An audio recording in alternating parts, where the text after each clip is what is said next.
ராதிகா கதிரேசனை அடையணும் அப்படின்னு சொல்லிட்டு என்னதான் பிளான் போட்டாலும் எதுவுமே நடக்காது. கடைசியாக நம்ம தனம் கையாலேயே ராதிகா அடி வாங்கிட்டு அழுதுகிட்டு நிற்க போகிறாங்க அப்படின்னு நினைக்கிறவங்க கட்டாயம் இந்த வீடியோக்கு லைக் கொடுத்துருவீங்க. அன்பு உறவுகளே, தனம் அப்கமிங் எபிசோடில் என்னெல்லாம் சுவாரஸ்யமான விஷயங்கள்லாம் நடக்க போகுதுன்னு ப்ரிடிக்ஷன் தான் பார்க்க போகிறோம். கதிரேசனுக்கு ராதிகா மேலே எந்த ஃபீலிங்ஸுமே இல்லை, நம்ம தான் கதிரை தப்பாக நினச்சிக்கிட்டோம் அப்படின்னு சொல்லிட்டு நம்ம தனம் புரிஞ்சுக்கிறாங்க. ராதிகா ஃபோட்டோ ஃப்ரேமோட இருக்கதை பார்த்த தனத்துக்கு பயங்கர கோவம் வருது. ராதிகாவை செம்மையாக வெளுத்து வாங்குறாங்க. இனி இப்படியே உரிமை கொண்டாடிட்டு இருந்தேன்னா அதை பார்த்துட்டு நான் சும்மா இருக்க மாட்டேன். கதிரேசன் என்னோட புருஷன், அவரை நீ டிஸ்டர்ப் பண்ணேன்னா என்னை வேறு மாதிரி பார்ப்ப. உன் வாழ்க்கையை பார்த்துக்கிட்டு நீ போகிறது தான் நல்லது அப்படின்னு சொல்லிட்டு தனம் சொல்கிறாங்க. ராதிகா ரொம்பவே ஓவராக தான் பேசுகிறாங்க. ஓங்கி ஒரு அறை விட்டு தனம் புரிய வைக்கிறாங்க. ராதிகாவை அவங்க வீட்டுக்கே அனுப்பிச்சி விட்றாங்க. இங்கே ஆட்டோ ஸ்டாண்டுக்கு வந்த தனம் பார்த்திங்கன்னா, நம்ம கதிரேசன் எழுதின லெட்டரை இன்றைக்கி எப்படினாலும் படிச்சிடணும் முழுசா அப்படின்னு சொல்லிட்டு எடுத்து படிச்சிட்ருக்குறாங்க. அதை படிக்க படிக்க தனம் அந்தளவுக்கு வியந்து போகிறாங்க. கதிரேசன் நம்ம மேலே இவ்வளோ காதலாக வச்சுருக்கிறாரு அப்படின்னு சொல்லிட்டு தனம் பார்த்திங்கன்னா ரொம்பவே சந்தோஷப்படுறாங்க. அந்த டைமில் தான் தனத்தோட ஃப்ரெண்ட்ஸு வராங்க. என்ன பண்ணிகிட்ருக்குற அந்த தனம் அப்படின்னு சொல்லிட்டு பார்க்குறாங்க. லெட்டரும் கையுமா இருக்கிறாங்க. பக்கத்தில் அவங்க ஃப்ரெண்ட்ஸ் வந்ததுமே பார்த்தீங்கன்னா உடனே நம்ம தனம் அந்த லெட்டரை மறைச்சி வச்சுறாங்க. என்ன தனம், என்ன நாங்கள் வரவுமே கையில் வச்சுருந்த லெட்டரை மறைச்சி வைக்கிற, அப்படி அந்த லெட்டரில் என்ன எழுதியிருக்குது அப்படின்னு சொல்லிட்டு கேட்குறாங்க. தனம் அப்படியே சமாளிக்கிறாங்க. அதில் என்ன எழுதியிருக்க போகுது, அது சும்மா வேறு ஒன்றும் இல்லை அப்படின்னு சொல்லிட்டு சமாளிக்கிறாங்க. அது சும்மாவா, இல்லை அதில் என்ன இருக்குது அப்படின்னு சொல்லிட்டு நாங்கள் லெட்டரை படித்து தெரிஞ்சுக்கிறோம் அப்படின்னு சொல்லிட்டு வேகமாக லெட்டரை பறிக்க பார்க்குறாங்க. தனம் இருந்துக்கிட்டு அப்புறம் உண்மையை சொல்லிடுறாங்க. இது வேறு ஒன்றும் இல்லை, கதிர் எனக்காக எழுதின லெட்டர் தான் அப்படின்னு சொல்கிறாங்க. அதை கேட்டதுமே தனத்தோட ஃப்ரெண்ட்ஸ் இருந்துக்கிட்ட சிரிக்கிறாங்க. 2 பேருமே பாவம், பார்க்க முடியாத தூரத்தில் இருக்கிறீங்க, அதனால் லெட்டர் மூலம் பேசிக்கிறீங்களா அப்படின்னு கேட்குறாங்க.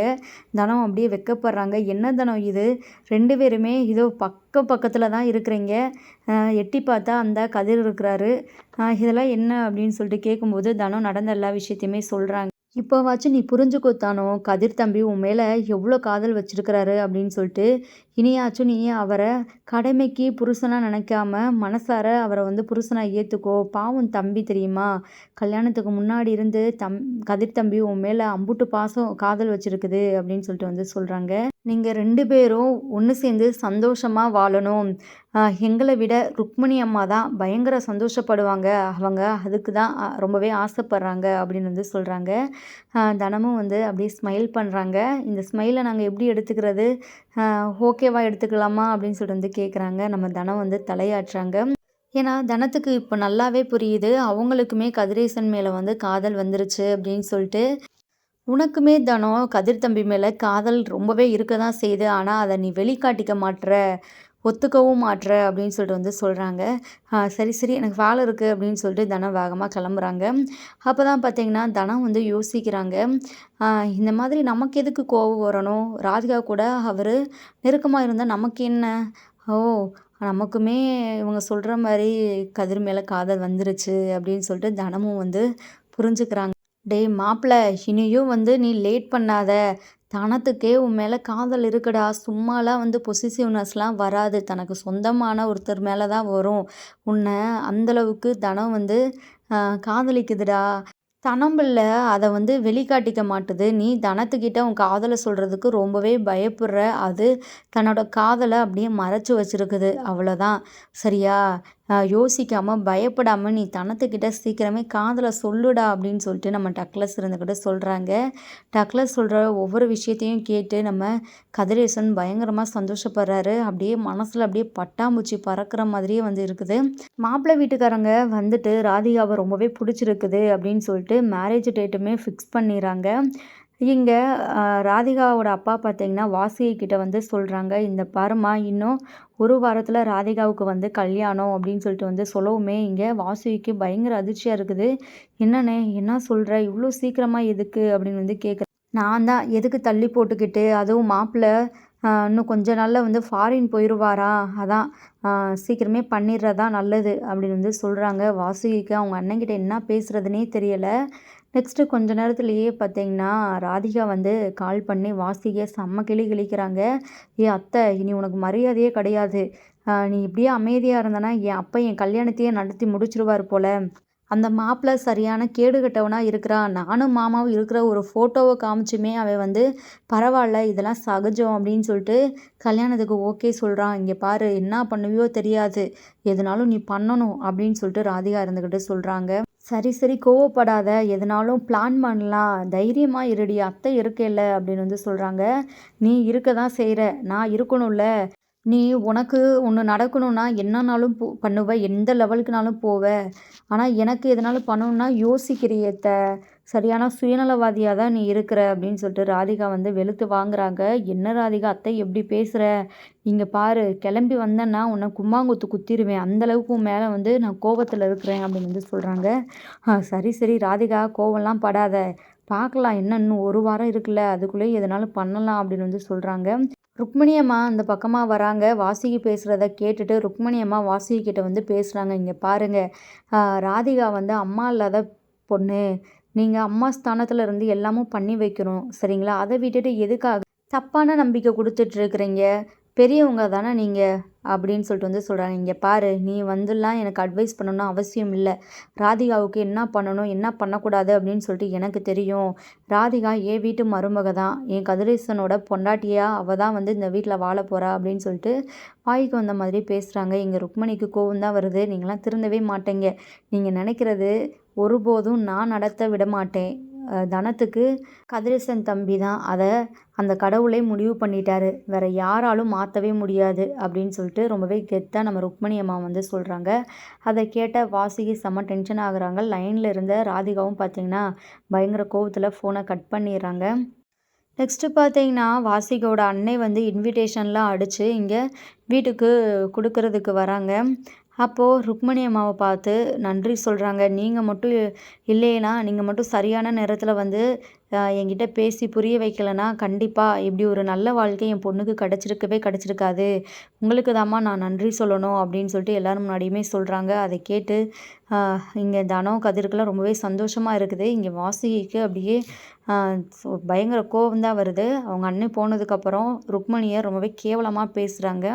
அப்போது நீ தான் எல்லாத்துக்கும் காரணமா, ராதிகா இந்த வீட்டை விட்டு அனுப்புறதுக்கு எல்லா ஏற்பாடும் நீ தான் பண்ணியிருக்கிற, ஏண்டி உனக்கு இது வேறு வேலையே இல்லையா, எப்படி எங்களை துரத்தலாம் அப்படின்னு சொல்லிட்டு தான் நீ வந்து இருக்கிறியா அப்படி இப்படின்னு சொல்லிட்டு ரொம்பவே கேவலமாக பேசுகிறாங்க. எங்கள் ருக்மணி அம்மா இருந்து தனம் கதிரேசன் தம்பி நல்லா வாழணும் அப்படின்னு சொல்லிட்டு நான் என்னன்னாலும் பண்ணுவேன் அப்படின்னு வந்து பேசிட்டு வாசுகி வாயை அடைச்சிட்டு போயிடுறாங்க. ராதிகா வாசுகி வீட்டுக்கு கிளம்புறாங்க. ராதிகாவோட அப்பாவுக்கு சுத்தமாக பிடிக்கல. இங்கே பாருமா, விடிஞ்சா கல்யாணத்தை வச்சுக்கிட்டு நீ இப்போ எங்கேம்மா போகிற, வீட்டிலே இரு அப்படின்னு வந்து சொல்கிறாங்க. அப்பா இன்னைக்கு ஒரு நாள் தானே, கொஞ்சம் என்னை ஃப்ரீயாக விடுங்க, நான் அத்தை வீட்டு முடிய போயிட்டு வரேன், அங்கே என்னோடய திங்ஸ் எல்லாம் இருக்குது, அதை எடுத்துகிட்டு வந்துடுறேன் அப்படின்னு சொல்லிட்டு போகிறாங்க. இங்கே நம்ம வாசுகி அப்படியே பார்த்தீங்கன்னா யோசிச்சுட்டு உட்காந்துருக்குறாங்க. ராதிகாவும் வராங்க. ராதிகா வந்தது கூட தெரியாமல் ரொம்பவே ஆழ்ந்த சிந்தனையில் வாசுகி உட்காந்துருக்குறாங்க. அத்தை அத்தை அப்படின்னு சொல்லிட்டு கூப்பிட்றாங்க. அப்புறம் தான் வந்து வாசுகி வந்து சுயநினைவுக்கு வராங்க. ராதிகா நீ எப்படி வந்த அப்படின்னு சொல்லிட்டு வந்து கேட்குறாங்க. எப்போ வந்தேன்னு சொல்லிட்டு கேட்குறியா, இல்லை ஏன் வந்தேன்னு சொல்லிட்டு கேட்குறியா அப்படின்னு குதர்க்கமாக வந்து பேசுகிறாங்க நம்ம ராதிகா. ஏண்டி இப்படிலாம் பேசுகிற, இங்கே பாரு என்ன அப்படியே இப்படி உட்காந்துருக்குற, ஆனால் நீ ஒன்றும் பண்ண மாட்டேன்னு சொல்லிட்டு தெரிஞ்சிருச்சு. நான் உங்ககிட்ட ஒரு முக்கியமான விஷயம் சொல்லிட்டு போகிறதுக்காக தான் வந்தேன். நாளைக்கு கண்டிப்பாக கல்யாணம் நடக்கவே நடக்காது அப்படின்னு வந்து சொல்கிறாங்க. அதை கேட்டு வாசுகி ரொம்பவே அதிர்ச்சி ஆகுறாங்க. ஆனால் ஒன்று சொல்கிறேன், அங்கே என்ன நடந்தாலுமே நீ வாயவே திறக்கக்கூடாது. அப்படி வாயை திறந்தாலும் நீ எனக்கு ஆதரவாக தான் அந்த இடத்துல பேசணும். வேறு எதுனாலும் வந்து இது பண்ண அவ்வளோதான், உன்னை தேடி வந்து உன் கதையை முடிச்சிடுவேன் அப்படின்னு வந்து சொல்கிறாங்க. ராதிகா சொல்கிறத பார்த்தாலே வாசுகிக்கு ஏதோ வில்லங்கமாக தெரியுது.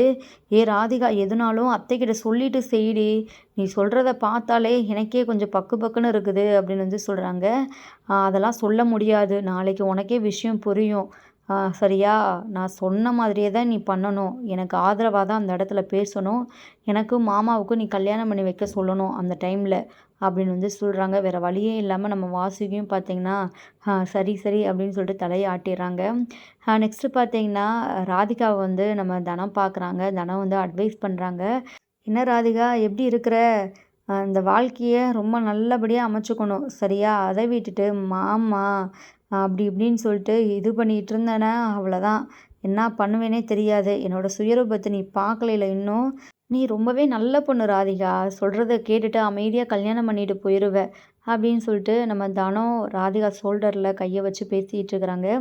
ராதிகா அப்படியே பார்த்தீங்கன்னா, தனம் கைய தட்டி விட்டுறாங்க. நாளைக்கு நாங்க உன்ன கல்யாணத்துல வந்து சந்திக்கிறோம் புது பொண்ணே அப்படின்னு சொல்லிட்டு வந்து கிண்டல் பண்றாங்க. நம்ம ராதிகா செம்ம கோவத்தோட முறைச்சிட்டு பார்த்தீங்கன்னா, அப்படியே கிளம்பிர்றாங்க. நெக்ஸ்ட்டு மறுநாள் கல்யாணத்துக்கான எல்லா ஏற்பாடுமே வந்து செஞ்சிருக்கிறாங்க. இங்க மாப்பிள்ளையும் பார்த்தீங்கன்னா, பொண்ணு கழுத்துல வந்து தாலி கட்ட போறாங்க. அந்த டைம்ல நம்ம ராதிகா பார்த்தீங்கன்னா, அப்படியே வாமிட் வர மாரி வாமிட் எடுக்குறாங்க. எல்லாருக்குமே ரொம்பவே அதிர்ச்சியா இருக்குது. அப்பதான் மாப்பிள்ளை வீட்டு பக்கம், "என்னம்மா என்ன ஆச்சு? எதுவும் சாப்பிட்டது சேரலையா? வாமிட் எடுத்துட்டு இருக்கிற, அதுவும் இந்த டைம்ல" அப்படின்னு வந்து கேட்கும்போது, நம்ம ராதிகா வந்து அப்படியே ஒரு பெரிய ஒரு ஷாக்க தான் குடுக்குறாங்க. "இது வந்து சாப்பிட்டது சேராததுக்கு வர வாமிட் இல்ல. என் வயித்துல குழந்தை வளருது" அப்படின்னு சொல்லிட்டு வந்து சொல்றாங்க. அத கேட்ட ராதிகாவோட அப்பாவுக்கு பார்த்தீங்கன்னா, அப்படியே தலையில இடி விழுந்தாப்புல இருக்குது. "ஏய் ராதிகா, உனக்கு என்ன பைத்தியம் எதுவும் புடிச்சு போச்சா? ஏன் இப்படிலாம் பேசிட்டு இருக்கிற?" அப்படின்னு வந்து கேட்குறாங்க. "அப்பா நான் சொல்றது உண்மைதான்ப்பா. தயவு செஞ்சு மன்னிச்சிடுங்க" அப்படின்னு சொல்லிட்டு வந்து செம்மையா ஆக்டிங் பண்ணிட்டு இருக்கிறாங்க. இங்க தனம், கதிருக்குலாம் ஒண்ணுமே புரியல. ரொம்பவே கதறி அழுகுறாங்க ராதிகா. அப்போ அவங்க அப்பா இருந்துக்கிட்டே, "சரி, யாருன்னு சொல்லு. உன் வயித்துல வளர்ற குழந்தைக்கு யார் அப்பான்னு சொல்லு. நான் வந்து அ அவனையே கல்யாணம் பண்ணி வச்சுர்றேன்" அப்படின்னு சொல்லிட்டு வந்து சொல்லும்போது பார்த்தீங்கன்னா, தனம் வந்து "கதிரேசன் தான் காரணம்" அப்படின்னு சொல்லிட்டு கை நீட்டுறாங்க. அப்படியே எல்லாருக்கும் ரொம்பவே அதிர்ச்சியா இருக்குது. இங்க நம்ம தனத்துக்கு அப்படியே தலையில இடி விழுந்தாப்புல இருக்குது. ரொம்பவே கண் கலங்கி போய் அப்படியே இடிஞ்சு போயிட்டு உட்காந்துர்றாங்க. நம்ம கதிரேசனுக்கு அப்படியே ரொம்ப ரொம்ப ஷாக்கா இருக்குது. தனம், உனக்கு என்ன பைத்தியம் பிடிச்சு போச்சா? எதுக்காக இப்போ என்ன சொல்லிட்டு இருக்கிற?" அப்படின்னு வந்து கேட்குறாங்க. "மாமா, என்ன மாமா? உண்மைய சொல்லுங்க மாமா. ஏன் மாமா பயப்படுறீங்க? நீங்க தானே என் வயித்துல வளர்றா குழந்தைக்கு அப்பான்னு சொல்லிட்டு எல்லார் முன்னாடியும் சொல்லுங்க" அப்படின்னு சொல்லிட்டு வந்து சொல்றாங்க. "இங்க பாரு ராதிகா, இப்படிலாம் பொய் சொல்லிட்டு இருந்தேன்னா அவ்வளோ அடிச்சு கொன்றுவேன்" அப்படின்னு வந்து சொல்றாங்க. "அடிச்சு கொல்லுங்க மாமா. உங்கள நம்புனேன்ல. என் மனசு ஃபுல்லா நீங்க தான் மாமா இருக்கிறீங்க. இப்போ நம்ம வாழ்க்கைக்கு சாட்சியா நம்ம குழந்தையுமே இருக்குது" அப்படின்னு சொல்லிட்டு வந்து சொல்றாங்க. இங்க ராதிகா சொல்றதெல்லாம் கேட்டு தனம் வந்து ஃபர்ஸ்ட்டு வந்து அப்படியே ரொம்பவே ஷாக் ஆகி அப்படியே கண் கலங்கி இருந்தாலும், நெக்ஸ்ட்டு பார்த்தீங்கன்னா, கண்டிப்பா கதிரேசன் இப்படி ஒரு கேவலமான வேலைய பார்த்துருக்கவே மாட்டாரு. இது எல்லாம் இந்த ராதிகாவோட பிளான் தான், இந்த கல்யாணத்த நிப்பாட்டலாம் அப்படின்னு சொல்லிட்டு ராதிகா தனம் முன்னாடி வந்து நிக்கிறாங்க. இங்க ராதிகா இருந்துகிட்டு தனத்த பார்க்குறாங்க. "அப்புறம் நடந்தது என்ன? என்னைக்கு நடந்துச்சு? என்ன ஏதுன்னு கொஞ்சம் விவரமா சொன்னா தானே ராதிகா எங்க எல்லாருக்குமே தெரியும்" அப்படின்னு வந்து கேட்குறாங்க. அப்படியே ராதிகா அழுகுறாங்க. "நான் இதுக்கு மேல என்ன நான் விவரமா சொல்றது? அ தயவு செஞ்சு நீங்க எல்லாரும் சேர்ந்து என் கதிரேசன் மாமாவ எனக்கு கல்யாணம் பண்ணி வச்சுடுங்க" அப்படின்னு சொல்லிட்டு வந்து சொல்றாங்க. இதுதான் இந்த ராதிகாவோட பிளானா? இப்படி நம்ம பையன எல்லார் முன்னாடியும் அசிங்கப்படுத்துறாளே அப்படின்னு சொல்லிட்டு அவங்க ஒரு பக்கம் நின்னு ஃபீல் பண்ணிட்டு இருக்கிறாங்க. நெக்ஸ்ட்டு பார்த்தீங்கன்னா, தனம் இருந்துக்கிட்டு, "இப்போ உனக்கும் கதிரேசனுக்கும் கல்யாணம் பண்ணி வைக்கணும் அப்படிதானே?" அப்படின்னு வந்து கேட்குறாங்க. "ஆமா. நீ மனசு வச்சா கண்டிப்பா நடந்துரும் தனம்." "ஓ! அப்படியா? சரி, சரி" அப்படின்னு சொல்லிட்டு தனம் சொல்லவும், இங்க ராதிகாவுக்கு அம்புட்டு சந்தோஷமா இருக்குது. இங்க தனம் பார்த்தீங்கன்னா, ராதிகா கன்னத்திலேயே பலார் பலார்ன்னு 2 அறைய விடுறாங்க. "ஒழுங்கு மரியாதையா இப்போ நீ உண்மைய சொல்லிட்டன்னா உனக்கு நல்லது. இல்லைன்னா ஆ நீ தான் அசிங்கப்படுவ" அப்படின்னு வந்து சொல்றாங்க. இங்க தனம் அடிச்ச அடியில பார்த்தீங்கன்னா, மொத்த உண்மையுமே வந்து ராதிகா வந்து சொல்லிர்றாங்க. இங்க மாப்பிள்ளை வீட்டுக்காரங்க கிட்ட நம்ம தனம் போயிட்டு பார்த்தீங்கன்னா, ஆ ராதிகாவுக்காக வந்து பேசுறாங்க. "இவங்க பண்ணதுக்காகலாம் நீங்க இந்த கல்யாணத்த நிறுத்தாதீங்க" அப்படின்னு சொல்லிட்டு தனம் நிலவரத்த எடுத்து சொல்லி புரிய வைக்கிறாங்க மாப்பிள்ளை வீட்டுக்காரங்க கிட்ட.